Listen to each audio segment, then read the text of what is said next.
18 বছর পরে পুরনো দিঘির পাড়ে একা একা এলাম যখন। আজ 18 বছর পরে পুরনো দিঘির পাড়ে একা একা এলাম যখন। দেখি কৃষ্ণচূড়ার গাছে নাম দুটো আজও আছে, কৃষ্ণচূড়ার গাছে নাম দুটো আজও আছে।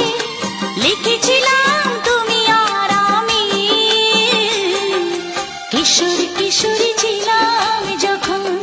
ও কিশোর কিশোরী ছিলাম যখন। আজ 18